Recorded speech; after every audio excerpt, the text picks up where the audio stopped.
ወሰል በሞት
በስመ አብ ወወልድ ወመንፈስ ቅዱስ አሐዱ አምላክ አሜን። እንደምን ቆያችሁ? አሜን። እግዚአብሔር አምላካችን ዛሬም ዘወትርም በፍጥረታት አንደበት ሁሉ የተመሰገነ ይሁን። መጽናናት እንዴት ነው?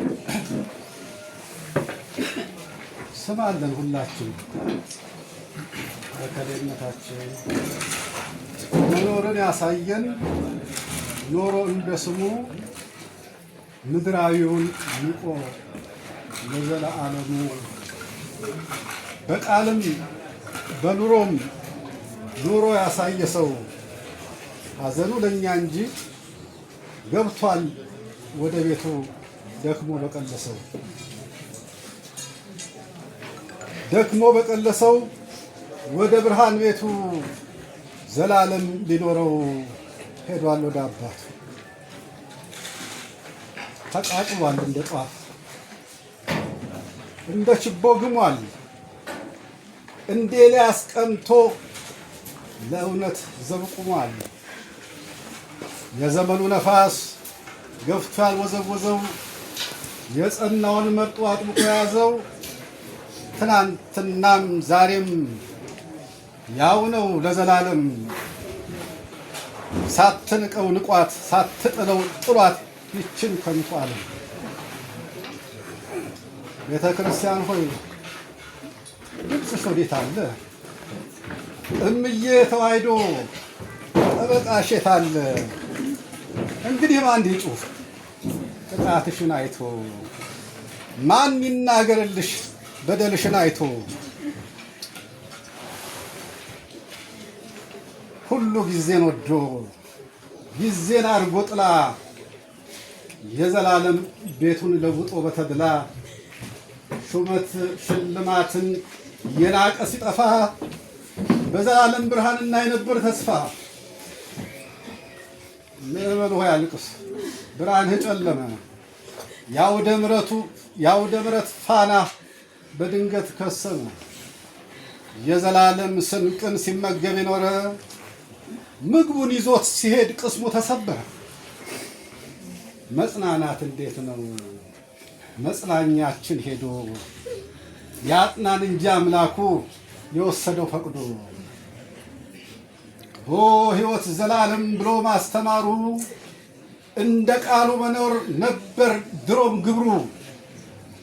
ከከንፈርህ ደጃፍ ሕይወት ዘላለም መራሄ ጽድቅ አንተ የከንፈርህ ቀለም። ሕይወትን ሊኖራት ዘላለም ነጎደ፣ በሐዘን ስብራት ተሰናብቶን ሄደ። ደብረ ዘይት ጸንሶ ወልዶ ያሳደገው የበኩር ልጁ ነው ሩፋኤል ጉባኤው። ላትተወን ላንተው ነበረን ቃል ኪዳን። ጨለማ ወረሰን ድንገት ስትከዳን። ብርሃናችን ነበርክ ለሩቅ መንገዳችን። መደናበር ጀመርን ስጠፋ ዓይናችን። መምህር ወመገስጽ በኤልያስ መንፈስ አሮጌነታችን በቃልህ ሲታደስ። ሰይፍ ዘግሌው ተግሳጽና ምክሩ ከአንበሳው መንጋጋ ማምለጫ ነበሩ። በእውነት ቃል ቁጣ ቀስቅሰ ስንተኛ የጉባኤያችን ፈርጥ አንተ ነበርክ ለኛ።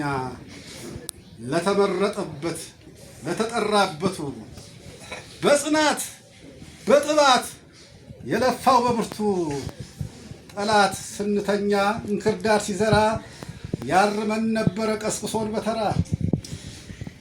እንግዲህ ለሽበል ቀስቃሳችን ሄዷል። አታከት ነው መሰል መለየቱን ወዷል። መጽናናት እንዴት ነው መጽናኛችን ሄዶ ያጥናን እንጂ አምላኩ የወሰደው ፈቅዶ። ስብሐት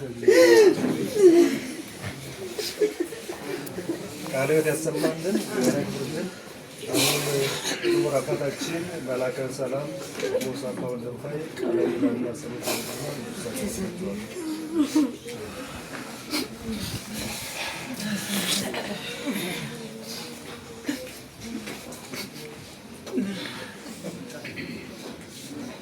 አምላካችን እግዚአብሔር ወንድማችንን በመንግስተ ሰማያት ያሳረፍልን። ያው ብዙ የሚጠቀስ የሚነገር ነገር የለውም። ምናልባት አሁን በግጥሙም እንደሰማነው በዝማሬውም ዘማሪያኑ እንዳሰሙን የሰው ልጅ በሕይወት ዘመኑ ያው ቢፈለግም ቢናፈቅም ይሄ እግዚአብሔር ዘር እግዚአብሔር የሚሰበስበው ስለሆነ ጊዜውና ወቅቱ ስለማይታወቅ በድንገት ስለተለየ ሐዘኑ እንደ ቤተ ክርስቲያን ሐዘን ነው።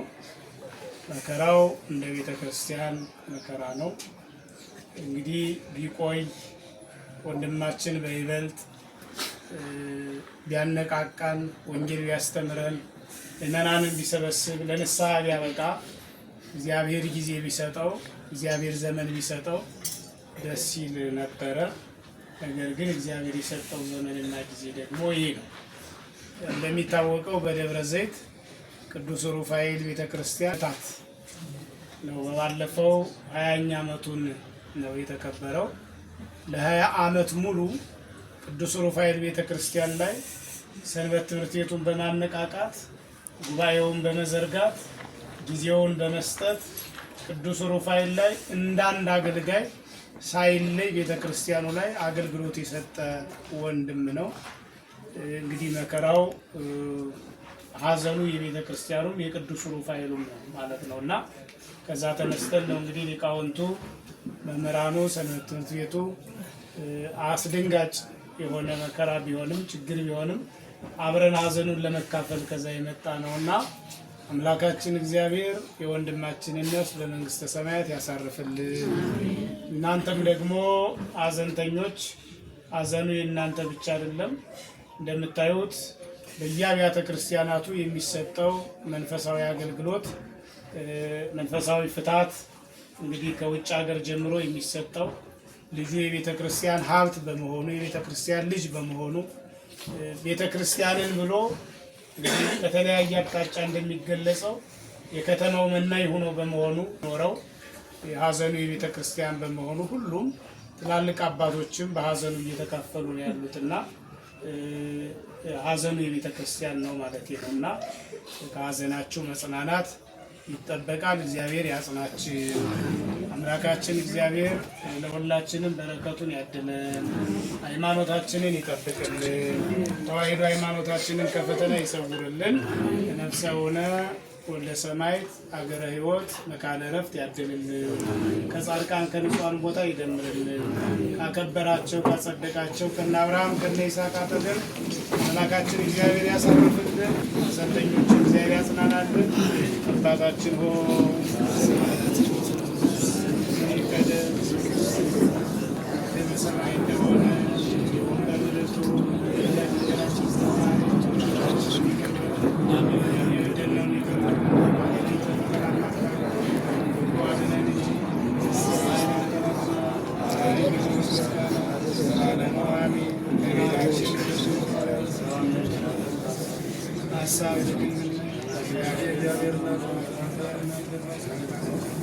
ከሴቶቹ ተለይተሽ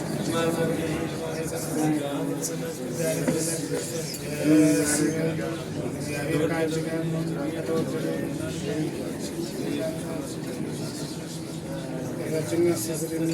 ዘላለሙ አሜን። ኩኑ ፍጡዋነ ወንጹሐነ ይረሴክሙ ድሉዋነ ለመንግሥተ ሰማያት እግዚኦ መሐረነ ክርስቶስ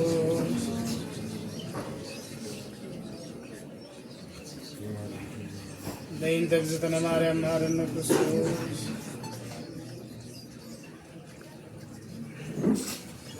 ኦ እግዚእ ኢየሱስ ክርስቶስ ሠራየ ኃጢአት ወኃጢአተ ኩሉ ሕዝብ ከመ ይሠራ ኃጢአት እግዚአብሔር ይፍታ።